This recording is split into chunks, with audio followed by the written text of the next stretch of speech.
Hello, hello. Welcome back to that GD show. Hi, Genevieve. Hey, Dave. How are you doing? Good. I defy anyone to not move when that music's on, right? Right?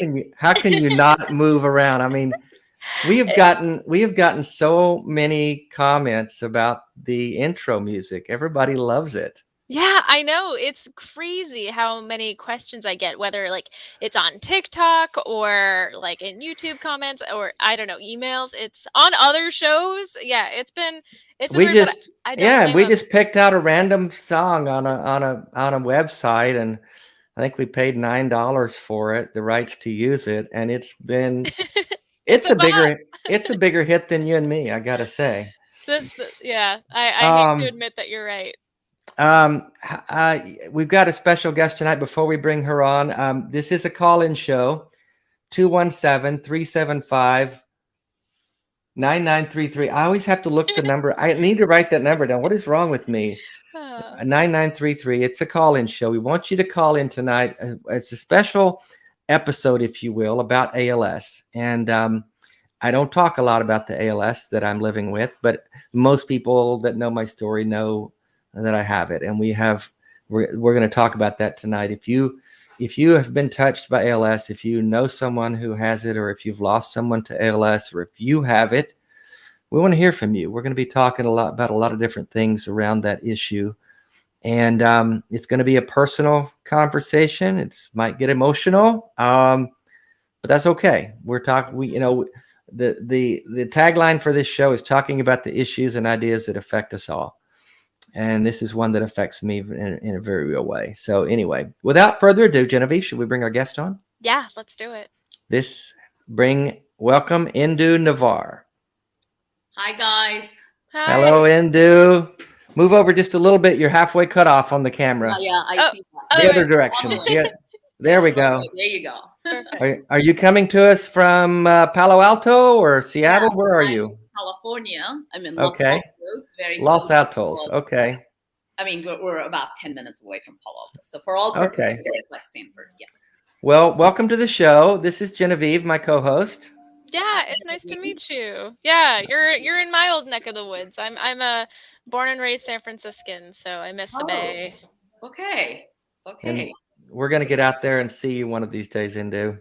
Yes, can't wait. So Indu and I have gotten to know each other through the organization everythingALS.org, and tonight we're going to be talking a lot about that. We're going to put the website link up in the chat room with links to a special request that we have for you viewers, those of you that are watching live, and then those of you that watch later in the week. And we're going to ask you to help us with some stuff that we're working on. Indu's going to explain that in great detail. If you have questions about that, please jump on the phone or hit the chat room and put your questions in there, and we can take those questions that way. Again, it's a call-in show, so please call in. Also, hit the like and subscribe buttons, and if you can, consider contributing to my Patreon. It helps me and Bevin, do what we're doing and do the things we're trying to do. So, Indu, tell our viewers how you and I met. We haven't technically met in person yet, but I feel like I know you so well. We're in meetings every week together. So, how did we come to meet each other? I guess, if you had asked me probably 4 years ago, I would be doing what I'm doing. I would be saying you're nuts, because I am running a nonprofit and to help people with ALS. Mainly because I want to accelerate by 100-folds bringing the treatments to market. My background is in software entrepreneurship. That is, I help start companies, and I've been doing that for over 25 years. And I've started companies, I've exited, I've funded, and unfortunately, my husband got diagnosed with ALS. And life was really charming, and we had everything we did and touched was just fantastic, and life was really good until it was not. Right when it happened, we couldn't believe it. We said, not me, not me, how could it happen? And when it happened, and we went through the journey, it took us 2 years to get to know he had ALS, and he passed away in 2019. And I continued because I was shocked. Let me put it that way. I was shocked about how inadequately we treat this disease, how inadequately we know about this disease, how inadequately we actually put effort into solving this. So I said, if I have so much opinion, and I have to do something about it. So hence started Everything ALS.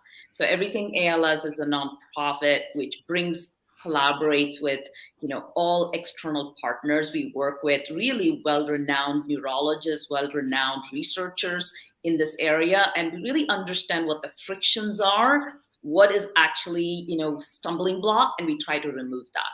So working with everybody, we're not trying to reinvent the wheel, we're really augmenting the system so we can actually get that 100-fold output. So that's what we're doing. Yeah, and Bevan and I became aware of the organization, I don't know, maybe a year ago. I can't remember now. I've lost track of time. We're in such a weird time with COVID and ALS. Everything just is weird. But we started watching these every other week webinars that Everything ALS puts on every other Wednesday night. And so we would get on and watch it, and we began to learn about the organization. And when we found out, when I learned that Indu began this organization and all the rest of the team that she gathered around her, everyone involved with this group had lost someone to ALS, a spouse, a father, a brother. And I was so overwhelmed by that knowledge. At first I thought, what is wrong with these people? You would think they would want to get as far away from this disease as possible. Never think about it, never talk about it. Just put that behind them and move on into life and try to make the best of life. But these folks were so touched by what had happened to their, so affected by what had happened, like in Indu's case with losing her partner, her husband, and then others on the board losing their dads and brothers, and the passion that they brought to this project was just so moving to me. And I got it. They what I heard them saying is that we're not going to let this disease win. It may have taken my person, but we're going to fight it with everything we have so that down the road it doesn't take everyone, that there's a cure, there's a treatment, there's a way to beat this thing. Because when I was diagnosed almost 3 years ago, and I was told basically, go home and die. That's it. There's nothing we can do. There's no treatment. Literally, the neurologist that diagnosed me at Vanderbilt on February 26, 2019, literally said, after he said, you have ALS, I looked around the room, just me and him, and I literally said, okay, I guess, should I get dressed? He said, yeah. And the elevator's down around the corner. That's it. That was my experience being given a death sentence. And that's just unacceptable. That's just unacceptable. Mm-hmm. They didn't direct me to a counselor. They didn't give me any brochures. They didn't do anything except basically tell me you've got 3 to 5 years to live and try to make the best of it. And so what Indu is trying to do and what we're trying to do with this organization, and there are other groups out there that are fighting it in different ways, But I want you, Indu, to give us a bit of an insight into the details of what we're trying to do with the biomarkers and the way that ALS is diagnosed and treated, and the way that we're trying to change the game, if you will. Yeah, absolutely. Just to add to what Dave was saying, when I decided I want to do this, I went out and seeked out the people, combed through the internet. You built yourself a team, didn't you? Yes, I did build my team. I systematically went after people who were passionate about continuing because they were just devastated, by the loss. Yes, there is loss that happens. That's a natural cycle of life. But this is not a natural cycle because we were not given any chance at even fighting it. And because it takes so long to get diagnosed, it takes about 18 months to 24 months. We lose good part of the disease to not knowing what it is. Think about today, if everybody got diagnosed with cancer at stage 4, how would it be? It's similar to that. In neurology, oh yeah, everybody is getting diagnosed at stage 4, even though we went very early to the neurologist. This is not just us. We work with 4,000 ALS patients today. Each one will tell me they knew 2 years before, 3 years right. before, something was wrong. But when you go there, there's nothing, right? They say, well, we'll wait and see. I never thought this was possible, especially, in the era we live in where my Tesla tells me everything about the car, Yeah. I mean, like we wear Fitbits, we wear Oura Ring to figure out how I'm sleeping. I mean, how in this era where, everything is digitized, to say we don't know what is going on, come back after 8 months, we'll see how bad you are. Exactly. And how worse you are, we'll figure out what to do, or what it is, not even what to do, what it is. I was shocked. I'm like, so you're telling me that he has got 2 to 5 years to live, possibly. You're telling me come back after 8 months. Does it compute? So there's nothing that you can do from now till, no, we just have to wait and see. Even if we know that it's ALS, we can't do anything anyway. So go enjoy your life. Yeah. There was a sense of hopelessness that settled in, and that's what everyone I've talked to, their experience is very similar to that. So, what we're trying to do is change that narrative. Exactly. So what we want to do is, and it's the same thing even in clinical trials. In clinical trials, we do not know how to measure if the drug is working or not in a systematic way. It's a very subjective way. That is, how are you feeling? It's a lot of questions that people ask to figure out if the drug is working or not, or even so what we're doing is, in the history, when you look at drugs, no drugs actually effectively come to market without biomarkers. What we mean by biomarkers is a methodical way to measure the disease. We need to understand the disease and methodically measure it. Otherwise, it's closing your eyes and throwing the dart and hoping that it's going to hit bullseye. Yes, it might hit bullseye, but what's the probability of that? And, we need to say, if we have 2 years of someone's life, I would rather go systematically go figure out how to actually save that person as opposed to go gamble away, right? So that's what we're doing today.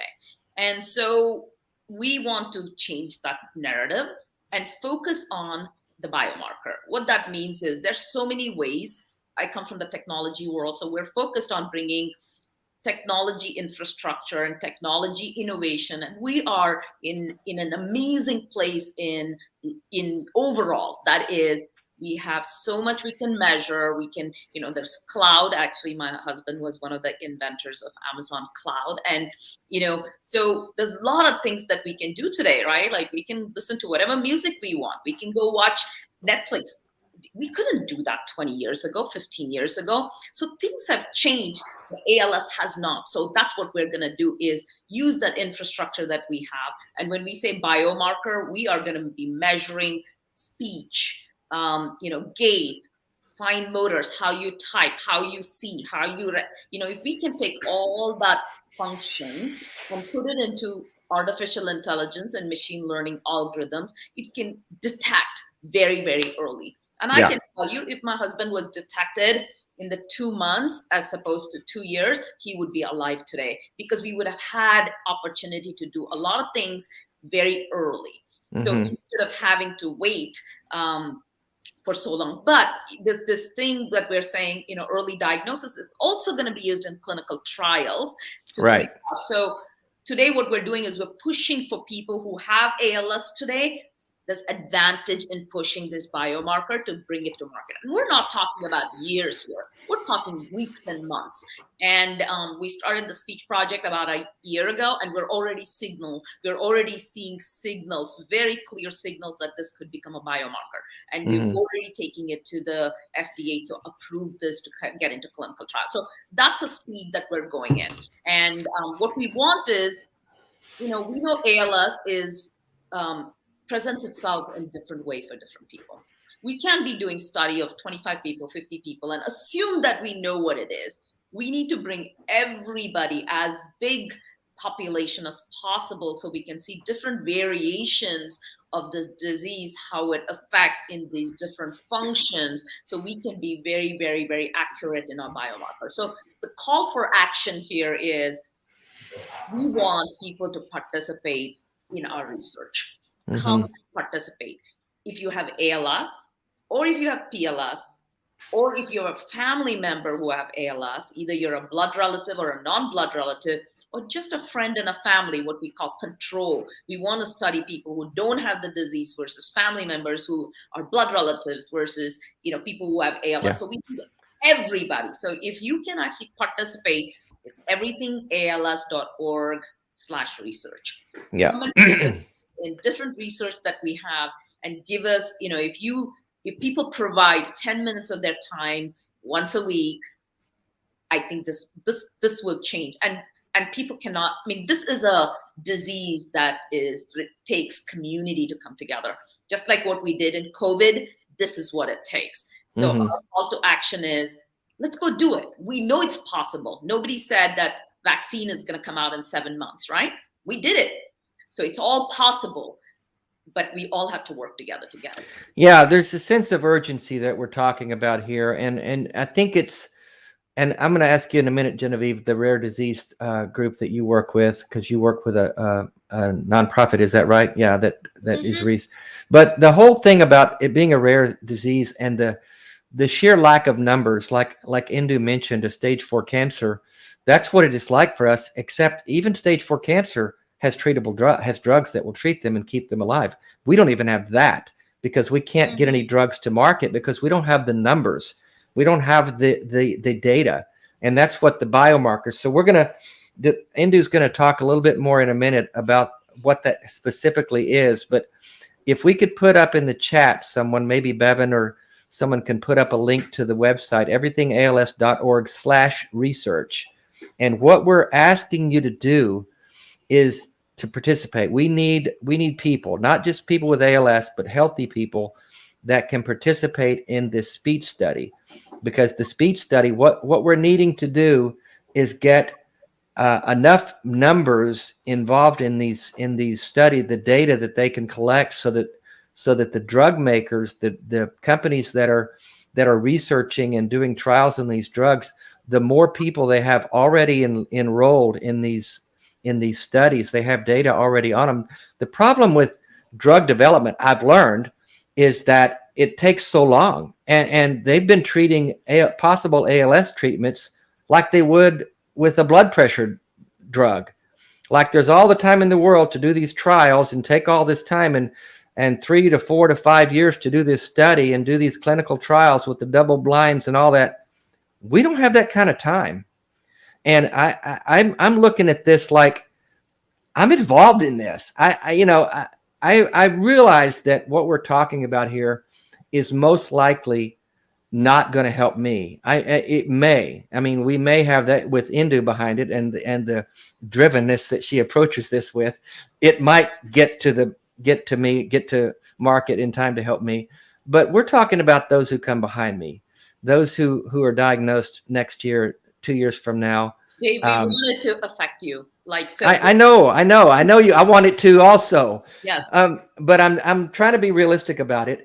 But the bottom line is, if we don't attack this stuff with a sense of urgency, then it's going to continue to take. I mean, they had a Lou Gehrig Day at a ballpark. We went to a Cubs game this past June. It was 80 years since he was diagnosed, and they finally had a Lou Gehrig Day in his honor. Baseball. What the hell they've been waiting on? What is taking so long? There's no urgency around this, and I think it's because of the lack of numbers. And Genevieve, you can share a little bit the group you work with. I forgot the rare disease that you work with. I think you've kind of encountered this same thing because it's a very rare thing. Yeah, no, absolutely. I mean, this is, one of the biggest struggles with rare diseases is just letting people know that this problem exists. Right. Like that alone, I mean, I am so grateful that there are groups like Everything ALS. I think that's amazing what you're doing, and I cannot wait to participate in that speech study as soon as we get off of this call.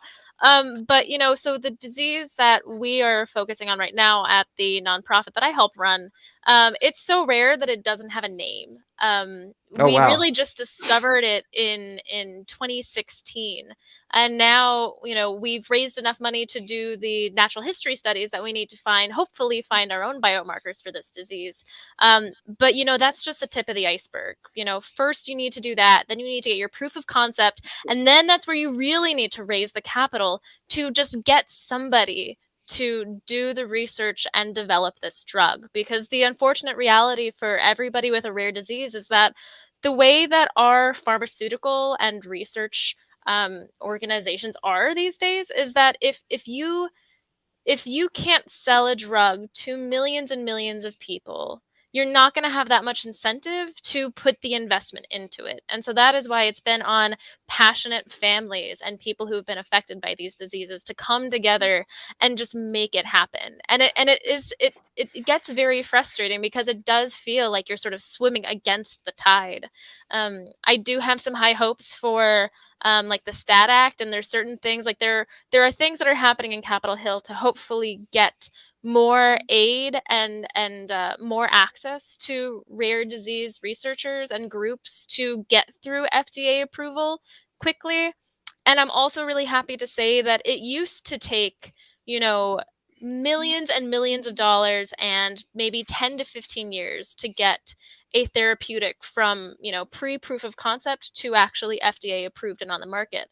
Mm-hmm. And now, because of these like amazing breakthroughs that we've found, especially with technology, exactly like what you're saying, Indu, now if we can just get the people involved, like get the hands working and get the money to do it, then you could get a therapeutic developed in as little as 1 year. It's really incredible. So I have high hopes. But I can attest to how frustrating it can be to advocate for rare diseases. Yeah, I just wanted to add the approach that we're taking is that, I'm on the board of a rare disease group called Global Genes. Mm-hmm. And, so we, the way we're putting this platform together, this research platform is, this will be replicatable for rare diseases. And because, so that's what we want to do. This is not, we want to study this and have neurology, all the diseases kind of work together. So if we have rare disease with 500 people, we should still be able to find, because we have a lot of these other disease cohorts, and that will actually help. So that's kind of our goal, is this becomes a platform for a lot of neurology unsolved diseases. Yeah, absolutely. I think the founder of my nonprofit was just, I believe it was the Global Genes Conference in September, I think it was. He was a speaker there. And really so much of what is exciting now is how, all of these groups are coming together, because there's 1 in 10 people in the United States has a rare disease. So individually, these diseases are rare, but collectively, it is a huge network. And it's been really nice coming in and just seeing how much everybody is leaning on each other in that way. Yeah, the number says 1 in 6 people are going to have a neurological disorder in their lifetime by 2030. So it's there's urgency here. Yes. And this data that we're collecting can be used across all these platforms, correct? Absolutely. Yeah, Absolutely. That's the big thing. Once you have this data, I mean, we're trying to get 1,000 participants in the speech study. We've got about 600 now, Indu? 700. About 700. over 700, yeah. So I'm believing in you people with this show. I'm believing that we can get those other 300. Come on, let's.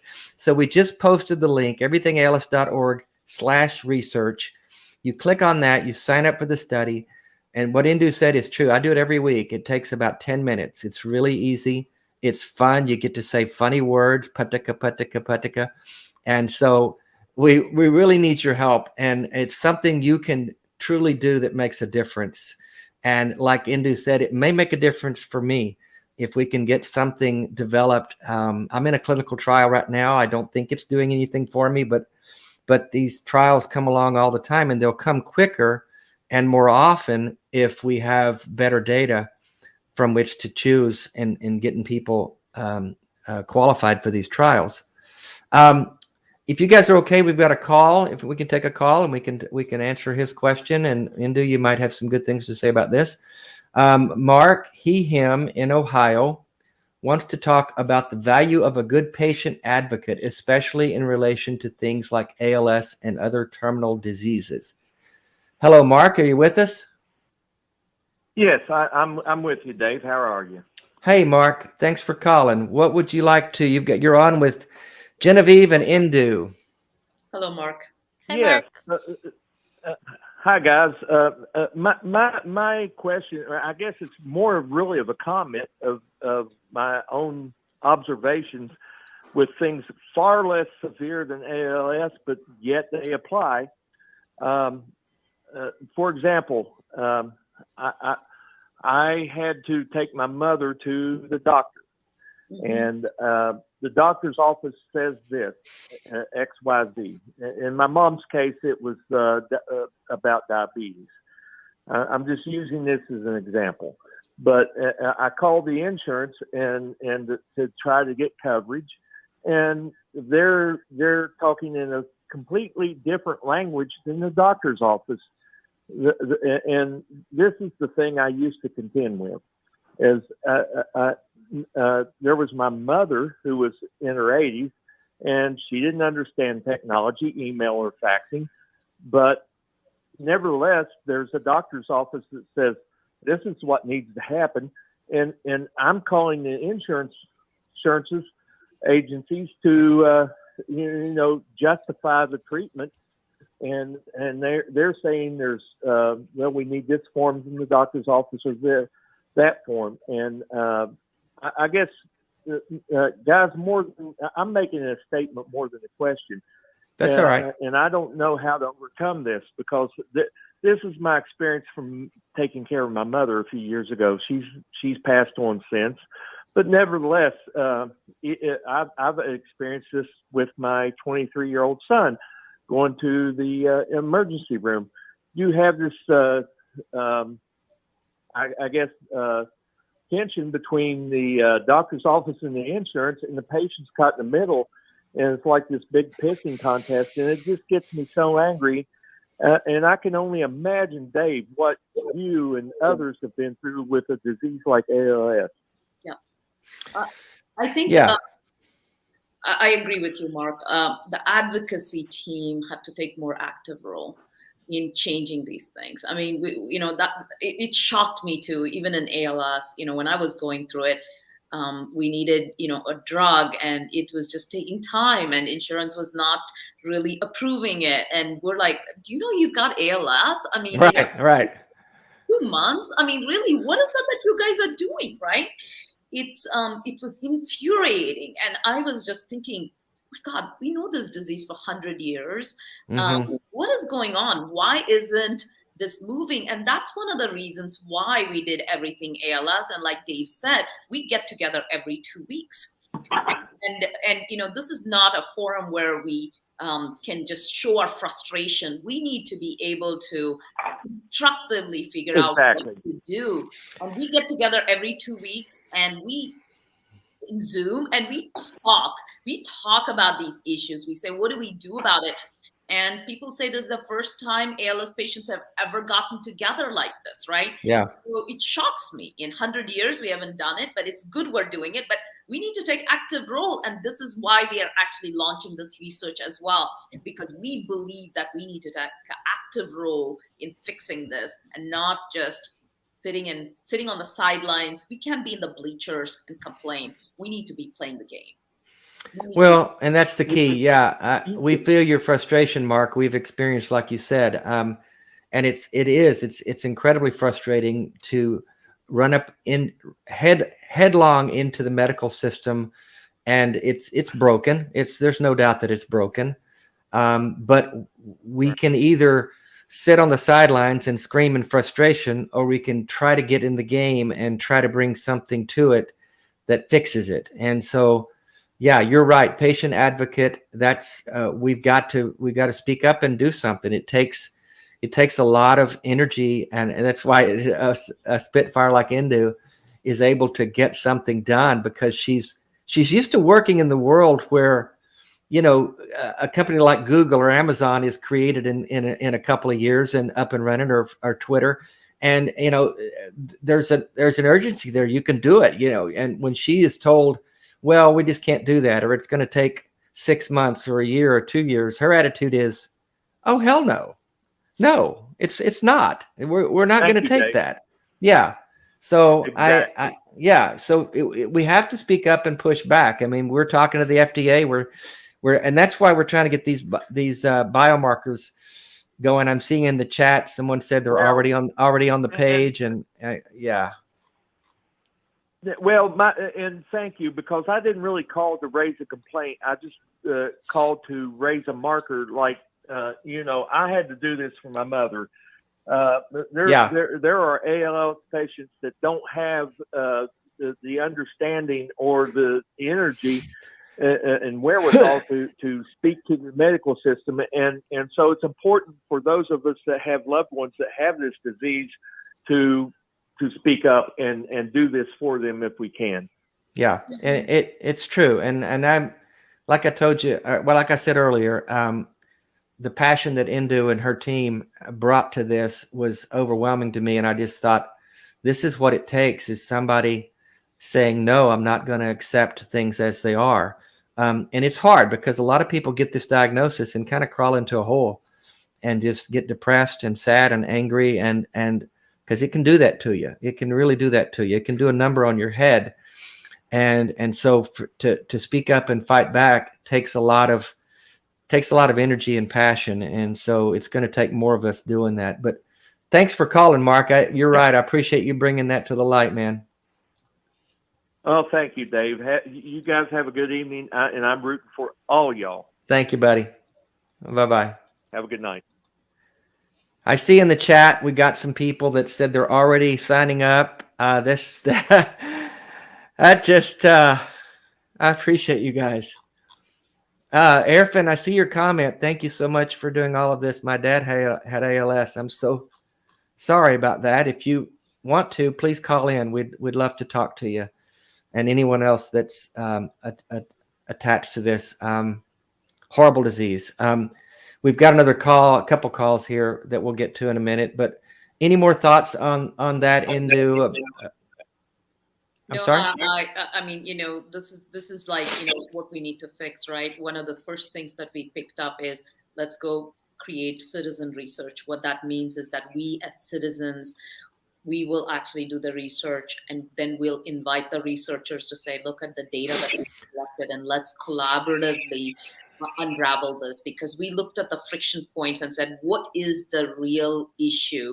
Was just collecting the data, getting the patients together. That was taking, we have done something in 1 year that usually, 700 people in 1 year, people take about 50 to 100 people in 2 years, right? That's the magnitude of time we've already collapsed. And then we're bringing now in with you know, who's who understand the subject matter, and that's how we're going to unlock it. And what Mark was saying about the whole system of understanding, you know, the care, it's like too many, the collaboration is missing, and we need to do the same thing in there as well, and which we are committed to understanding the patient's journey. And we have another project that we're actually kicking off to really bring a lot of information and making it like a Google search. People can go in and search, what do I do in this situation? And it just gives you results. Otherwise, it's just like myriad of information where people are like, trying to figure it out. And I think I used to spend probably 8-10 hours a day and still overwhelmed with all this information. And I didn't know how to put it all together to answer my question. So we're trying to make it, use AI, use these technologies where you have a question, you should ask the question, and the back end will go through the myriad of thing and give you the answer. So we're trying to come up with those things. And with Mark's, question on how to deal with this, that will be part of it. And secondly, the part of understanding what are the frictions. So our goal is to actually address that as well.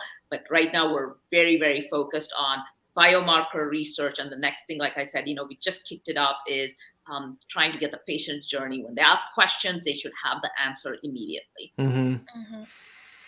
Well, again, folks, we'll put the link up in the chat again. I really believe we could get 100 or 200 people. And I know there are not that many watching tonight, but over the course of the next week or two, we usually have that many, several thousand views. So I really believe we could get 100 to 200 people to sign up for this speech study. Again, it doesn't take that much out of you. It's not a difficult thing, and it will really, really help. We need to get to 300 more people. We've got 700. We're trying to get to 1,000. Man, I sound like I'm running a telethon.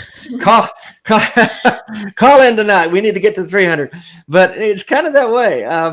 But we really appreciate what I'm seeing in the chat and the support. We've got another call I want to take. You guys okay with a call? Yeah, of course. Okay. This is Mike. I know Mike. I've talked to him a couple of times. Him in Oregon. His dad had ALS and has had experiences with him passing away, things regret and things that could help others. So let's get Mike on the phone. Hey, Mike.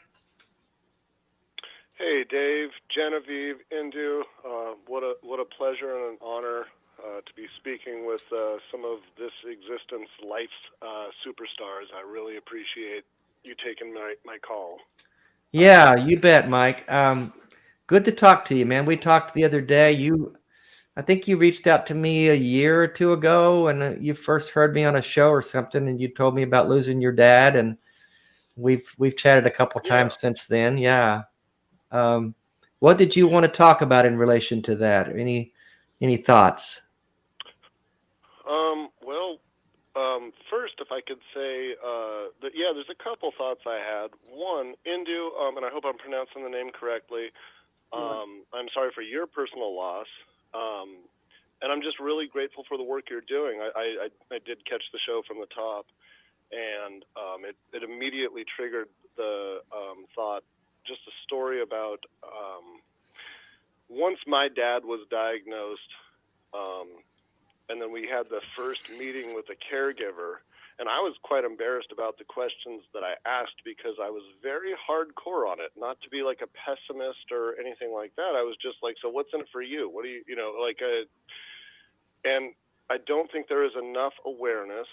I just thought it's people like Indu that are genuinely trying to help others. It's not about making money for pharmaceutical companies. It's not, this is people's lives that we're talking about. And it was really refreshing to hear that. I lost my dad in February of 2017. And this is something that doesn't go away. And I'm trying to stay on top of this, trying to do anything I can to help. And it's just so refreshing to see, I try to be a realist about things. And I remember my dad saying after the meeting, don't be embarrassed about that. No, those are the right questions to ask. But I felt like such a jerk for saying, what's in it for you? Yeah. This is not the case. There's so many people that are genuinely trying to help, and there's not enough awareness. And this is invaluable, the work that is being done by people that are genuine. And so I just wanted to, first of all, say thank you for your work, Indu. I really, it means a lot. Thank you. And I can tell you what's in for me. When I saw my husband suffer, he's the love of my life, and it was impossible for me to grasp that how he was losing hope every day. And I did not want him to be a number in this disease. I want him to be the force Yes. to change the face of this disease. And I feel like that's what it is. I can actually live with the fact that his suffering meant we ended it. I cannot live with the fact that his suffering didn't mean anything. He was just a number. I cannot live with that. Mm-hmm. Oh gosh, yeah, that makes a lot of sense, and that's I'm so sorry for what you've had to deal with, and that was kind of one of the things I thought I could share with if there's anybody listening, or if I can just help one person that is on the outside of it that is not dealing with this disease.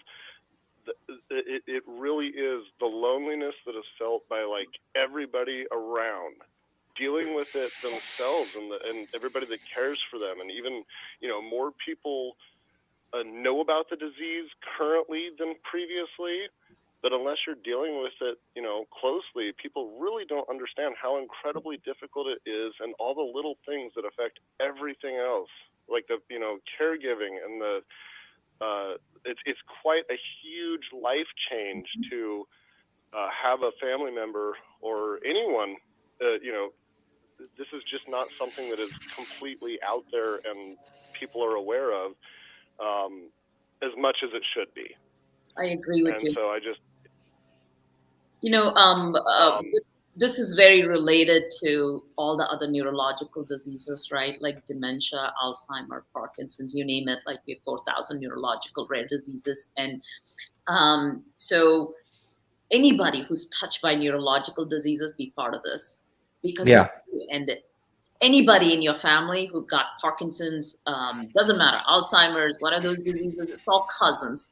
And if we don't end it, the family members have 40 to 60% more chances than regular people or people who have not affected to get it. And if we say 1 in 6 people have got neurological disorder in their lifetime, that's a lot of us, right? So we better go fix it. This is going to come to everybody's home, whether they like it or not. I'm sorry, it is going to come to everybody's home, but we have to stop it. We have to get very, very well. Yeah. And ALS incidence is not any less than MS. But only thing is, because people pass away, you don't hear about ALS as much as MS or Parkinson's or Alzheimer. But the incident rate is pretty high as well. Yeah, it's not as rare as we somehow think it is, because once I started talking about it, and once I became in that club, so to speak, I started hearing from other people. So many, my dad had it, my mom had it, my brother has it.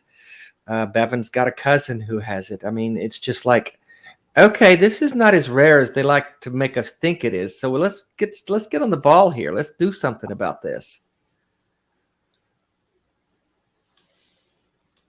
Absolutely. Well, Mike, how are you doing? How are you doing since then? I know you and I have talked, and it's been tough because you were very much involved with all of that, the whole process with your dad. How has that been since? I mean, you can see why Indu wants to do what she's doing, right? Absolutely. And if I can throw one more thing in, there's a couple other comments I could make. I just don't want to take up too much time because Go ahead. I have a lot to offer here. We're here for you. What else do you have to say? That would be one of the things that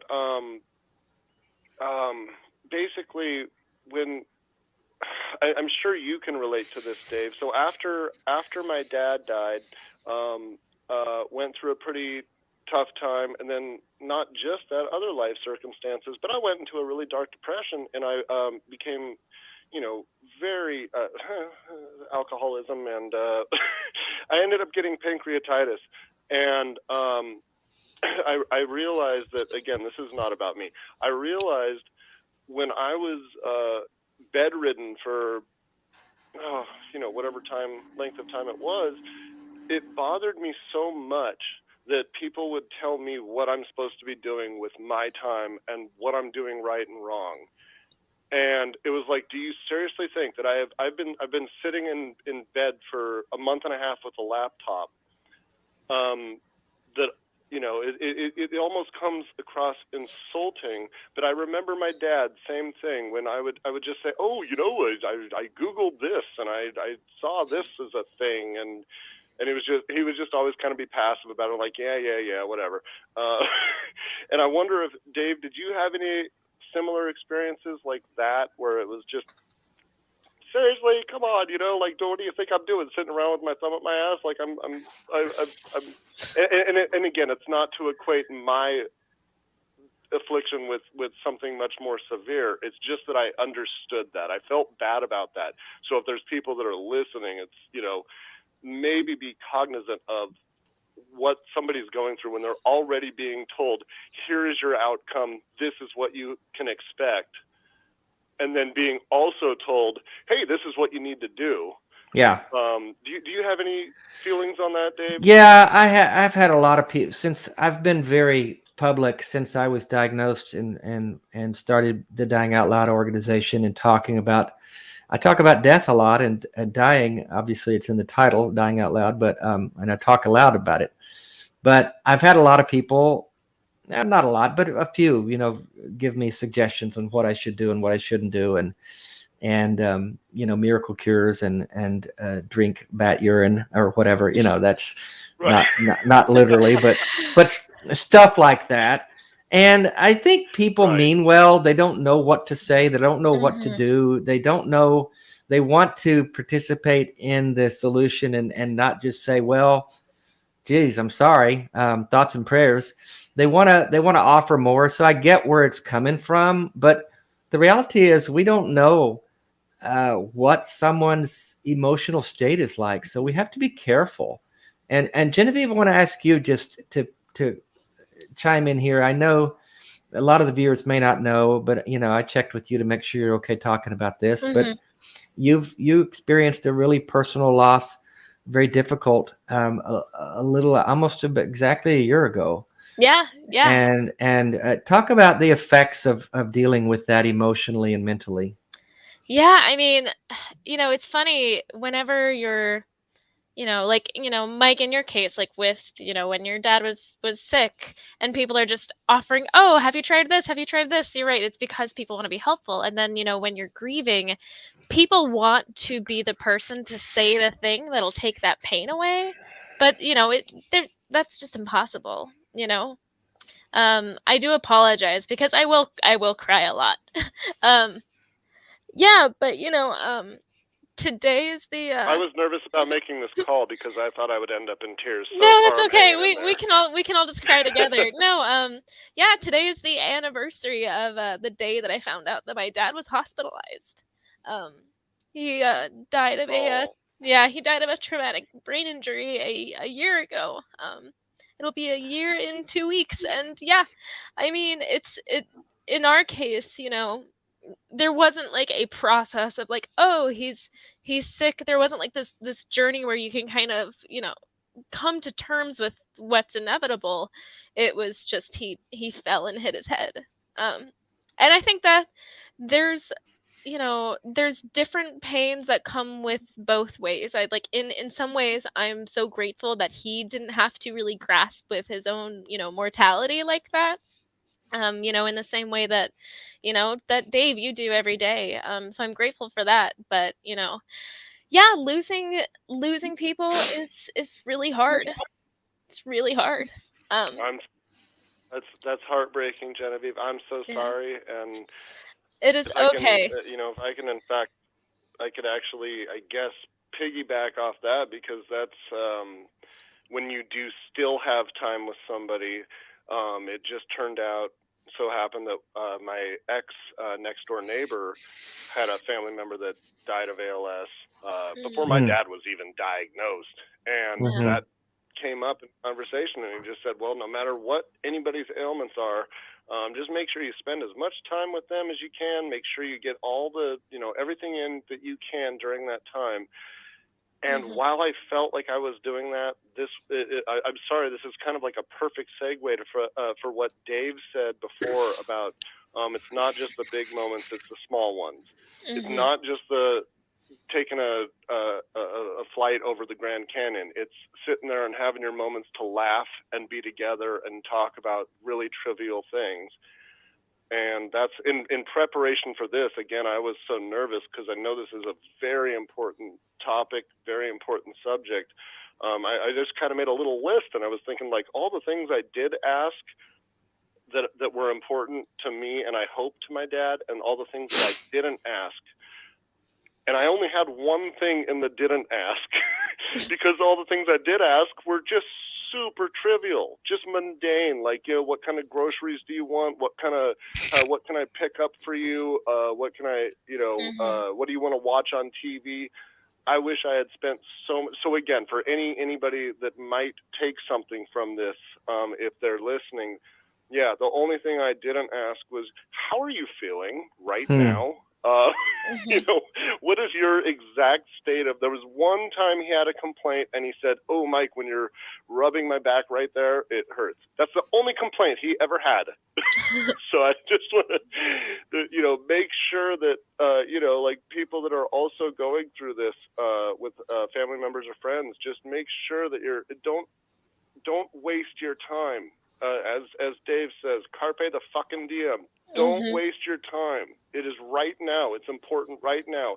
Sit and watch something stupid on TV and laugh together. Make jokes together. Just be together.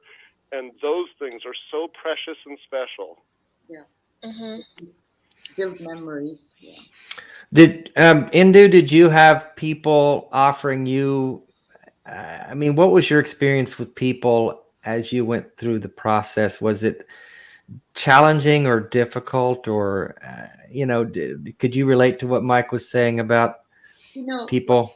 Yeah, I related to how I was, right? Because I got super focused on this became my startup, what I was going through. I was researching, contacting everybody, putting one of the really well-known neurologists said, "My God, I've never seen so much data collected before." This is like who's who in the neurology. She probably sees everybody. And I said, "But what's the point? You don't have for other people. I don't have comparison. I want to compare his data with other people so we can." That's where this whole thing came up, is like, we need to be doing it. And she's like, "Absolutely, we should be doing it, but nobody's doing it." It's just. So this is how the idea came up. I feel I can relate to what Mike was saying, because I would tell Peter, my husband, "Get up, Mike, you should exercise." And I have videos of him making him walk from one side to another. I had like a tape and go, "Can you like walk on the tape and, like do the alignment?" And he would very patiently go through it and, for some time and say, but what he realized, when I realized that how much I was asking from him, because I was afraid that if he didn't do it, this is why I'm saying ALS is just a devastating disease, because there's nobody knows what to do, and we just make things up. Yeah. I wish there was somebody, that's what we're changing. We will be that. I don't need to look for anybody else right now. We will do that, right? Because we want to have a systematic way of what will work, what doesn't work. And that's what we're doing all these studies, does talking more help? Talking less? Right. And that's another study we're kicking off right now. And does walking more help? Oh, the neurologist is like, "We don't know. Might be, might not be." Like, what does that even mean? Yeah. I would fail my exams if I answered like that to my teacher, right? Don't have any answer. So it just, like to what Mike was saying, when I asked Peter, "I'm so sorry, I think I'm pushing you," he said, "It's okay. It comes from an intention of love." Yeah. I think he could see the difference between love and some other place. I didn't want to lose him. I didn't want to, I would try everything in my power to make this, work, right? So yes, I did that, and I had to, back off sometime and go, I should not. But the fear was just there. The fear was driving everything, right? That's the hard part. Is it just became like I was in a cave. I felt like I was a caveman, trying to try this, or how about this fuel? How about this? I was on the other side of doing that to him, and I sometimes recognized that I was, and I have to. But he understood that this was because it's life and death, right? Sounds a lot like Bevan. She says, "Come on, let's walk," and I say, "I get tired," and she said, "No, come on." But now that's what I used to do, yeah, only till that tree. How about till that tree? Like, what is that gonna do? But he would be like, fine.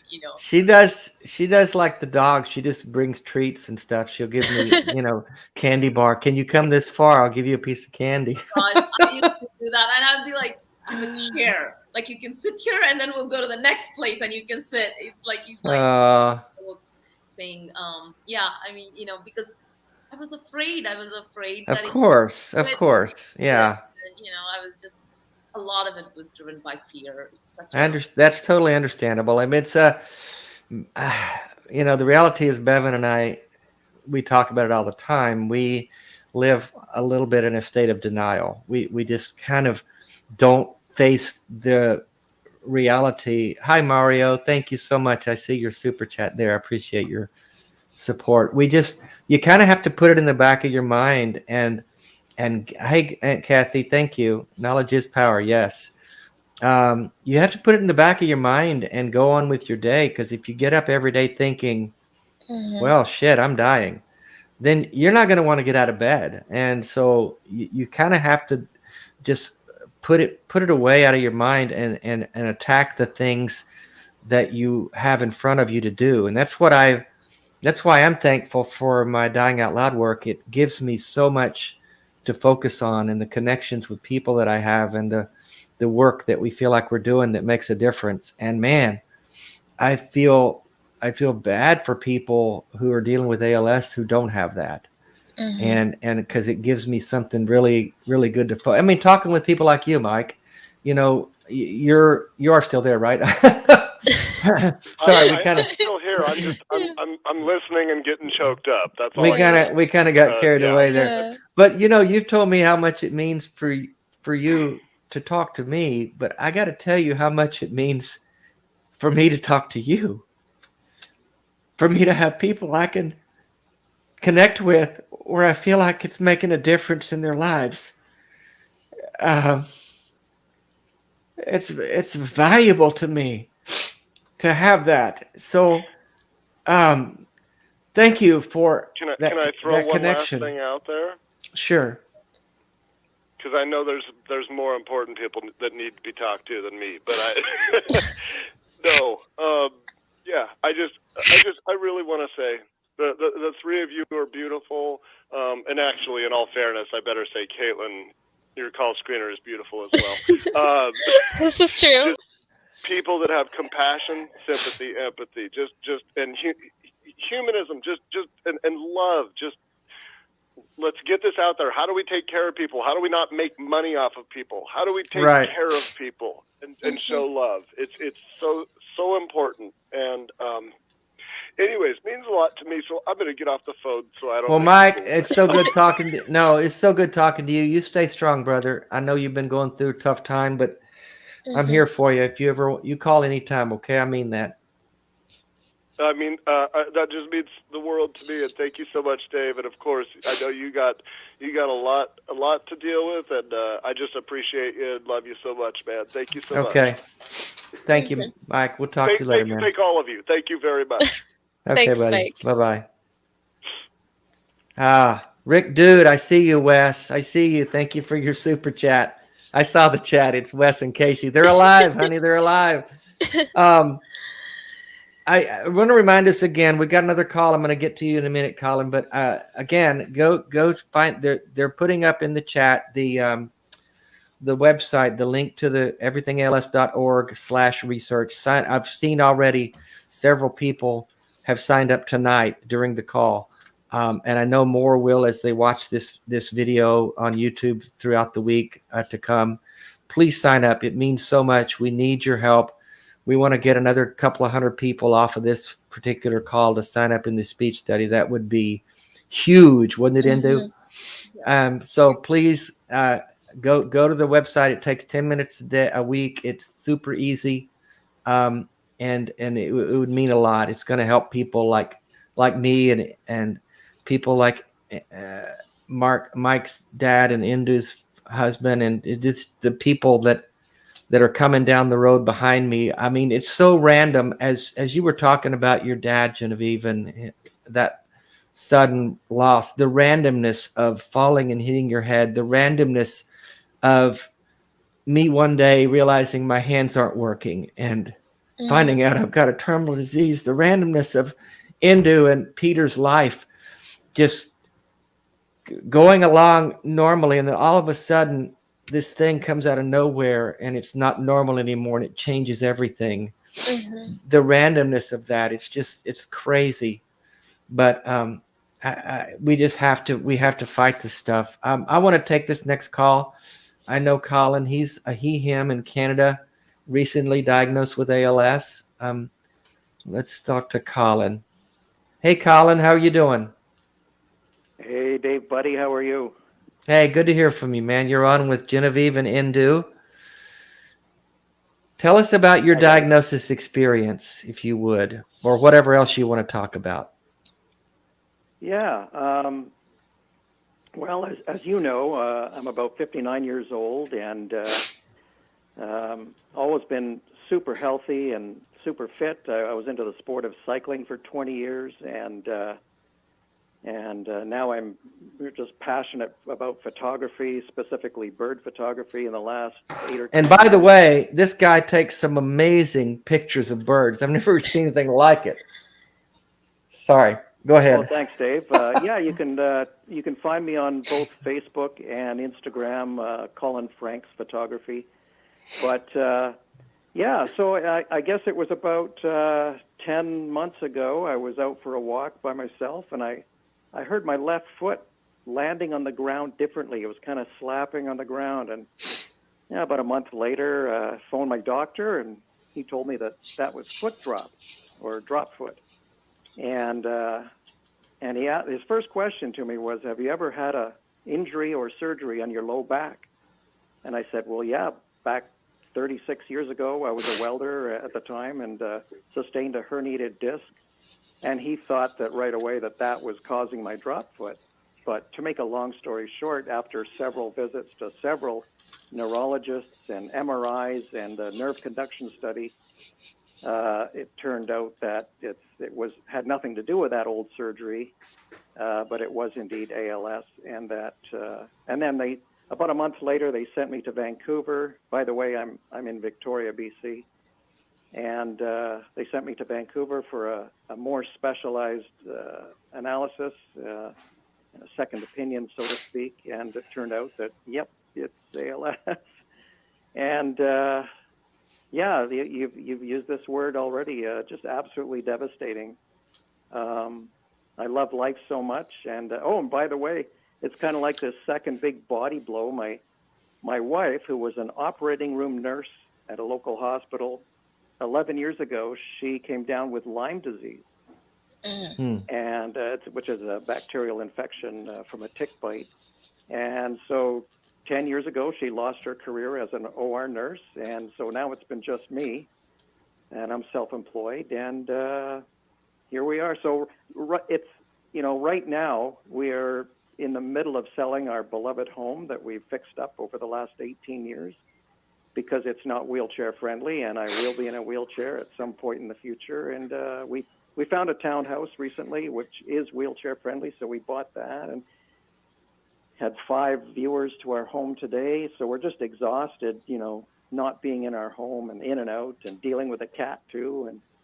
But so yeah. Anyway, just if you have any questions, just fire away. Well, go ahead, Indu. I'm sorry. Jump in there if you would. Yeah, you're a true warrior. Thank you so much for sharing your story. I mean, somebody said knowledge is power. These are the stories that really help understand what this disease is like, because, like we've been saying, all these things about, this foot drop, and then we go ahead and there is come back after a few months, and then we'll do more tests. And, just our analysis is that at least in US, we spend over $7 billion just to diagnose 7,000 people a year, right? Because, that's how many tests we do, and it's elimination. And it's really not helping.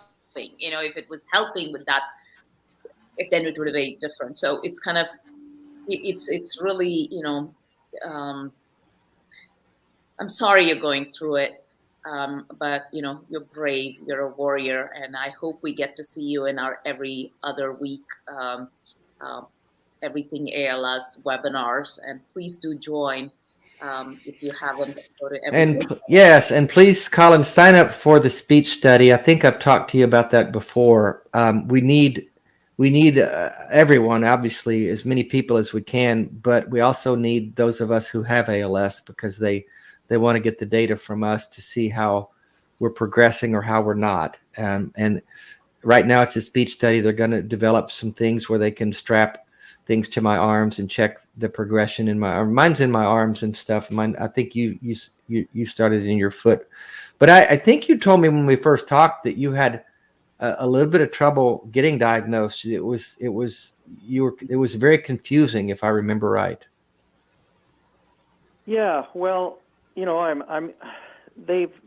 I went to the Vancouver for the second checkup, they indicated that they think that it's possibly the slower progressing form of ALS known as PLS. But yeah, I've since learned that it actually takes 3 to 4 years of constant monitoring to be confident of a case of PLS, which is actually way more rare than ALS. So it could be ALS, because I am, I'm still walking around. I'm largely able-bodied, but I do notice some symptoms increasing. But I could be early stages of regular old ALS. We just don't know. The only thing I'm doing is taking, what's it called, theracumin or something, twice a day. Mm-hmm. There's been like a tumor. Dr. Richard Bedlack has. Bedlack, yes. There's been it's 48 cases of total reversals, and 6 of those apparently were using theracumin. So I'm trying that. It can't. It's just an herb. It can't hurt you. So yeah, it's a disaster. Because I love life so much, and to be cut short is it's just brutal. I remember the first 3 weeks after diagnosis. Yeah. That was just absolute hell, an emotional hell. I mean, I didn't realize the human body could cry so much, thinking about my wife going on without me, and so on and so forth. But after, I guess it was after about 3 weeks, you just kind of naturally grow out of that, and you settle down, and you come to a point of acceptance, and you just you move on, and you do whatever you can to make. Right now we're trying to set up my wife so that when I am gone, she'll be in a good place that doesn't have a ton of yard work like we do now. So there we are. Well, that's very proactive of you. I know that we're actually looking that we're going to be considering a different house, a different place to live, because I'll need to eliminate the stairs that we have right now and get to a place like you're talking about. So that's very proactive of you. Hello, Exceptionally Average. Thank you so much for your support. That's so sweet. And John, I saw yours, John Papiano. That's one of the things when you mention that, Colin, everything's different. Indu, that's the thing we've learned, is that there's no 2 cases alike, essentially. Exactly. And that's what we need to study, as many as people as possible. And like I said, like we've been saying, we said we'll get 1,000, and we've got 700 plus in the last, year, less than a year. And this is the largest data that ALS has ever seen. And, and it's possible, right? I mean, we didn't know what we were doing in the beginning. This is our first time getting in. I think now we're a lot better at it. And the next research, we should be doing it in 2 months, in 2 weeks. Why can't we get 1,000 people in 1 week? I mean, because we're all trying to resolve this, right? Why are we taking so long? We should be able to participate and say, yes, if we have to cut short the time, we have to be part of it. Like we can't sit on the bleacher and complain. We have to play the game. We need to be in the field. Well, Colin, I think for me, the absolute worst part of all of this is not knowing how long I have. I could be gone in 2 years. I could be relatively okay in 10.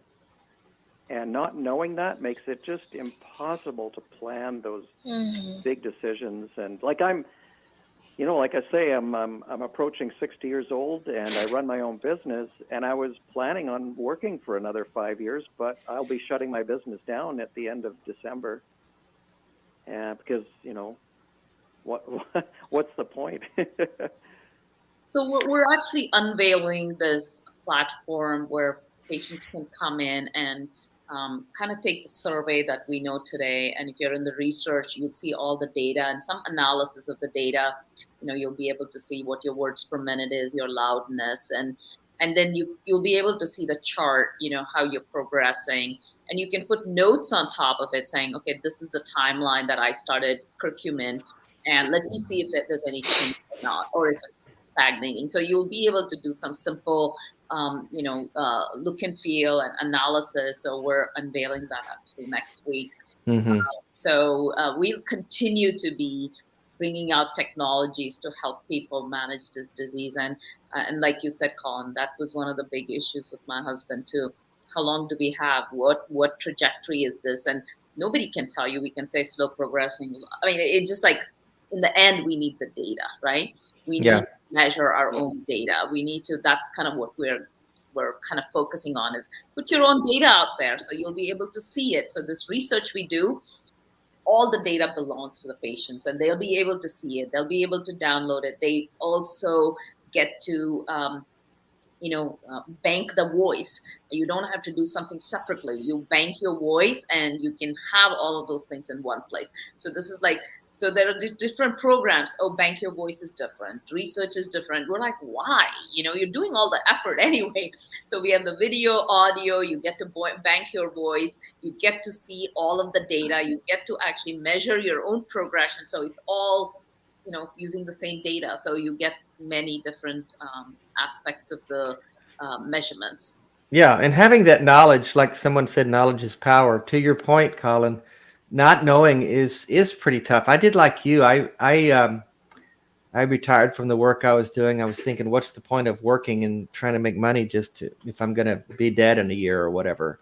And I just didn't know at first. I thought, I was giving stuff away and selling stuff. I was just thinking, I'm out of here, man. So, but after a couple of years and having this data, like Indu was talking, being able to measure your progression and seeing how, if it's going slowly, you can see that, and you can, it helped me to relax a little bit and think, okay, I'm going to be around longer than I thought. Maybe I shouldn't have given everything away, but nonetheless, it helped me to just kind of relax and think, okay, let's enjoy some life and live some life and do some things and not be, because I was able to see that my progression, luckily, was very slow. And it sounds like yours may be as well. So once you began to see the real data in that, not just trying to measure some random FRS score, which is what they have now, but being able to really see hard data in terms of what is happening in my body, and realizing, this is not going as fast as I thought. So I can relax and enjoy some things. And it helped me mentally. And maybe I think it will you too, Colin. It seems like you already have. First time we talked, you were in pretty panicky in your mind. And now it seems like you've come to a little more peaceful position. Oh, absolutely. I almost feel just totally back to normal. It Good. was those first few weeks. Gosh, all it would take was seeing a picture of my wife or hearing a song or something, and I would just have a meltdown. But I don't know if you wanted to touch on this at all, Dave, but for the listeners, the reason how I came across Dave was on one of his videos with Seth Andrews of the Thinking Atheist YouTube channel, and I was just gobsmacked because both Dave and I have had a very, very similar journey in life, in that we both kind of woke up from the drunken stupor of faith. I did a long, long time ago, back in my mid-20s. But, that's one thing that we share. Mm-hmm. Yeah, I remember you sharing that you heard me on his show or his video or whatever. But yeah, I appreciate you reaching out and, having that solidarity. I hope we get a chance to meet one of these days. We were just up in Seattle. We were close to you. In fact, we stayed at Indu's place in Seattle. Yeah. Yeah. Well, Colin, I'm glad you're doing better, man. Hopefully you can, I'd love for you to drop in a week from Wednesday. We have our next webinar, right, Indu? Yes. And yes. in fact, Bevan's going to be part of the presentation. We're talking about adaptive clothing, and we've decided I'm just going to become a nudist because it's easier than having to get dressed every day. It's become a problem. No, just So kidding. we're gonna have this event. So Yeah, but we're going to talk about adaptive clothing and things like that. And Bevan is an occupational therapist, and she's going to give some input on that, how to help people. But we have the webinars are awesome every time, and a lot of good information. And I think you would enjoy getting. Actually, just the best part is the community, and getting to connect with the other people that are connected to this disease. And we've really thoughtfully put this together because Oh yeah, we've kind of went through saying, what is that we wish we had? How lonely it was because we didn't have this information or we didn't have the community. So really the whole goal is these people are coming to your living room, ask them the questions you would like to ask, right? So the feeling is very relaxed. People just ask these questions and afterwards we discuss it. And people actually tell us that given this disease, this is what keeps them going, and it's just music to yeah, because that's exactly what we want to do is give something that we did not have and create it that things that we did not have. Well, Colin, thank you for the call, man. Stay in touch. Glad you're doing better. Okay, thank you, Dave. Thanks, guys. All right, bye. Bye. Yeah, he's doing better. He had a tough time at first. We got, let's see, what do we have? About 10 minutes left. We have a sharp cutoff at 8:30 Eastern time, and it's still the afternoon where you are, Indu. But Indu, we've got one more call, and we're going to get it in a minute. But give us. I don't want to miss anything that you want to add to what we've talked about tonight, if you will. Yeah.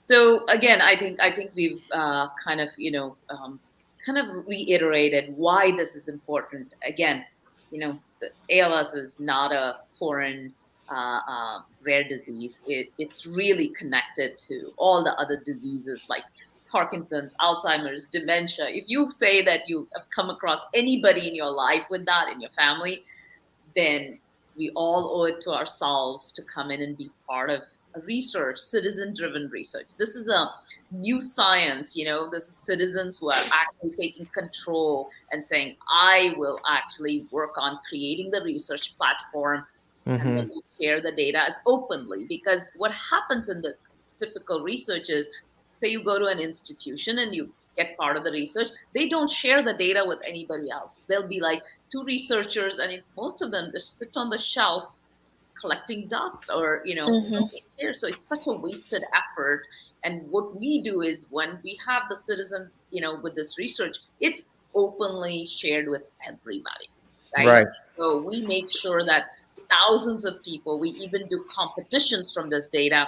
The research is going to be 100-folds. So this is how we actually are going to boil up the ocean here. We need to boil the ocean here to really figure out what's going on. And for that, we want everybody, and then we open it up because we can't go to the institution and say, can you do it? Can I think? Because they can't really, they don't share it with anybody else. Yeah, and that's the thing. The key is what you talked about, all the different neurological diseases. It's very likely that almost everyone who watches this show is touched by one of those: Alzheimer's, dementia, Parkinson's, ALS. I mean, there's so many that are all cousins to each other, and we're trying to collect the data to help all of those. Let's get to this last caller, Mark, him. He's in California, hospice volunteer, and sits with patients for when caregiver needs a break. Most volunteers don't want to do ALS cases, but they are still high needs. And let's see if Mark is there. Let me see if I can click the right button. Hey, Mark, are you there? I am here. Hello. Hey, Mark, thanks for calling. How are you? I am well. And I just want to touch in with what you were just saying. Alzheimer's, dementia, Parkinson's, ALS, something they all have in common is these patients have very high needs, but death is not necessarily imminent And Yeah. so insurance wants they want a prognosis of 6 months or less, or Medicare or whatever, right? And some of these patients can live for years with these conditions, and they're very high needs, and it's heartbreaking because the support's just not there for them. And you're a hospice volunteer, Mark? Yes, but there's a couple of different hospitals, so that's not. Yes, I am. And I've Well, been thank for you 6 for what years. you do, actually. So in Santa Barbara, there's 2 hospices. There's visiting nurses, which is Medicare funded, so they're dealing with insurance, so they're like collecting money and stuff. Nothing wrong with that, and they're medically trained. I am not medically trained. We are palliative care. We are respite care. So I come in and sit with the patient so that the primary caregiver can get a break and get out of the house for a couple hours. Yeah, it's exhausting, that caregiving. Right. So it's a very different type of thing. And we need both. So it's not like one's better than the other. It's like you need both. So I know a lot of people don't want ALS patients because they can be long-term. And when you have a long-term patient, you grow attached. And then you grieve when they die. Yep. Well, that's tough. A lot of people would prefer. What's that? Yeah, that's tough. Right. But see, I want to just throw this out there because this is my personal philosophy on grief. Is that we have a couple of minutes. I welcome grief. Okay. Okay. I welcome grief because grief is the price you pay for loving, right? And so it's like I offer to somebody, if I could take away your pain and you would not have any pain over the loss that you're feeling right now, but the price that you're going to have to pay for that is you're not going to have memories of that person. No one will take that deal. The pain is worth it. That's what. Yeah, we only grieve for those we care about, don't we? Thank you for sharing that. I've lost and probably. We would never trade our memories for our grief. Right. So the grief pales in value of what the memories are. So the pain is always worth it. Love is it's better to care. Right. What were you saying, Indu? I was saying that, that's something we had to really think through when we actually started this, because we've all gone through ALS. We've got huge PTSD, and we cry every time we see another patient, and I've lost about 12 friends this year. And it's hard. Each one hits us. But we find, helping each other, but our promises that we are going to feel it. And it's like, we're in a war zone, we are in the war zone. We're not going to be like we're going to, again, sit on the bleacher and watch the show, right? We're in the war. I'm sorry. We're going to create it. We're going to feel the pain. We're going to feel, but then that actually helps us. And I know every time I feel that pain, I go, I have this conviction I'm doing the right thing. It gives me more energy to wake up the next day and say, I'm doing the right thing because I want to get rid of this. Yeah. So it's really changed. It's changed every cell in my body. It's so it's kind of, yes, it's very hurtful. It's painful when we lose somebody.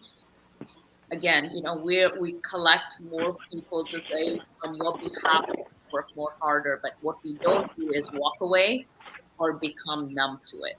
Right. We have to be vulnerable at the same time, feel everything, and be in the war.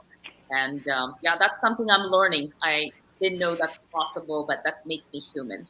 We want to be human. That's what it takes. Yeah. Well, Mark, that was good insight. Thank you for sharing that, Mark. You're very welcome. I appreciate what you do. Thank you, buddy. We'll let you go now. Thank you so much for your call. You guys have a good night, man. All right, man. Bye-bye. Yeah, that's a good point you made. Well, Genevieve, we got a couple minutes. Any final thoughts for Indu or our audience? I mean, gosh, first of all, once again, thank you so much, Indu, for channeling your passion so so well into something that is so important. And just kind of bouncing off of what Mark was just saying, I was thinking about this last night because I recorded a promotional TikTok for this episode, and I couldn't do it without crying. And I was just thinking about it last night, and I was next to my boyfriend, and I was like tearing up a little bit thinking about it. And I was like, but that's totally fine, because I would much rather be your friend, Dave, and be close to you and be very, very sad than never known you at all. So I'm just Yes. grateful. And so Mark, hit the nail on the head in that sense. That's a good point. Genevieve, when I first met a friend who has in advanced stages of ALS, I just wanted to know more about him. He's a researcher of ALS, and he unfortunately had ALS. And I went to his house. When I saw him, my first instinct is to go, oh my God, I want to escape this, right? Because it was so shocking and painful. I said, oh my God, if I'm feeling that, can you imagine people who haven't? Once I sat down with him, he started he couldn't speak. So he was doing it through the, computer, through the eye gaze. And I spent 3 hours with him talking to him. He had humor. He had I don't know. That's like the best memory. I think about him all the time. I think about, what he said and what I should be doing, what I should focus on. And it's been over 2 years, but I still remember him. Mm-hmm. And I'm so thankful for the gift he gave me. Yeah. The memories are worth it, right? The memories are worth the grief. Yeah. He gave me to go through my life with, more, there's more abundance in my life because of him. Mm-hmm. Yeah. Well, thank you, everybody. This was in some ways a tough show, I know, but a very important conversation to have. We've got to keep talking about these things and doing these things. Indu, thank you so much for what you do. I love you, and you're the best. Thank you. Genevieve, thank you again. And folks, we got to go because we're out of time, but that's our show for this week. Thanks for coming in. Thank you, everybody.